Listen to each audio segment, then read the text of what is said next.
সরকার পতনের পর থেকে দাবি আলটিমেটামে সরগরম সিলেট শহর। পদত্যাগ, প্রত্যাহার, অপসারণ সহ বিভিন্ন দাবি দাওয়া নিয়ে নিয়মিত মানববন্ধন, সভা, এমনকি সড়ক অবরোধ করে চলছে কর্মসূচি। দাবির পরিপ্রেক্ষিতে চলছে পদত্যাগের হিড়িকো। শেখ হাসিনা সরকারকে হটিয়ে অন্তর্বর্তী সরকার দায়িত্ব নেওয়ার পর থেকেই সিলেটে বিভিন্ন প্রতিষ্ঠানের শিক্ষার্থী, সরকারি, আধা সরকারি, স্বায়ত্তশাসিত সহ বিভিন্ন দপ্তরের কর্মকর্তা ও কর্মচারীরা রাস্তায় নেমেছেন দাবি দাওয়া নিয়ে। এসব দাবিতে অবস্থান, মানববন্ধন ও সমাবেশ এবং সড়ক অবরোধ করে বিক্ষোভ করছেন তারা।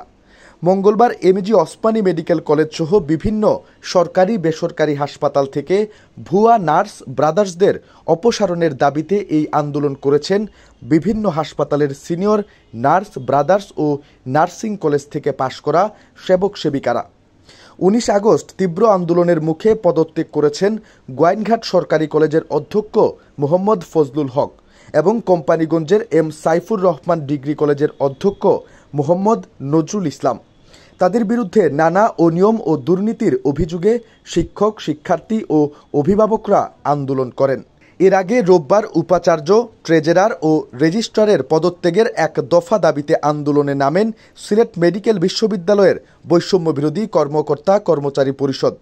দুপুর 12টার দিকে ক্যাম্পাস থেকে মিছিল নিয়ে সিলেট নগরীর চৌহাট্টায় কেন্দ্রীয় শহীদ মিনারের সামনে কর্মকর্তা কর্মচারীরা অবস্থান কর্মসূচি পালন করেন। একই দিনে লিডিং ইউনিভার্সিটির উপাচার্য ও ট্রেজারারের পদত্যাগের দাবি তুলে ক্যাম্পাস সহ সিলেটে অবাঞ্ছিত ঘোষণার হুমকি দেন শিক্ষার্থীরা। শনিবার পরীক্ষা বাতিল করে অটোপাসের দাবি নিয়ে বিকেল 3:30 থেকে মহানগরের চৌহাট্টায় 2 ঘণ্টা সড়ক অবরোধ করে রাখেন সিলেটের বিভিন্ন কলেজের একাদশ শ্রেণীর শিক্ষার্থীরা। মঙ্গলবার শিক্ষার্থীদের এই দাবি মেনে নিয়েছে শিক্ষা মন্ত্রণালয়।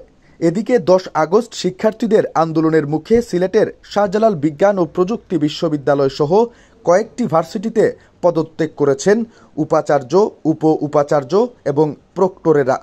সিলেট কৃষি বিশ্ববিদ্যালয়ের সাধারণ শিক্ষার্থীরা 4টি দাবিতে আন্দোলন করছে। গেল রোববারও তারা এসব দাবি পূরণের জন্য মানববন্ধন করেছে। এর আগে 8 আগস্ট সিলেট কৃষি বিশ্ববিদ্যালয়ের প্রক্টর ও হল প্রভোস্ট সহ 6 কর্মকর্তা পদত্যাগ করেন।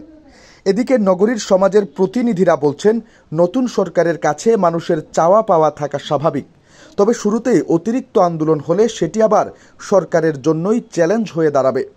এ সময় ছাত্র জনতা ও সরকারের সম্মিলিত প্রচেষ্টায় সব ধরনের অনিয়ম, অন্যায় ও বৈষম্য দূর করা উচিত।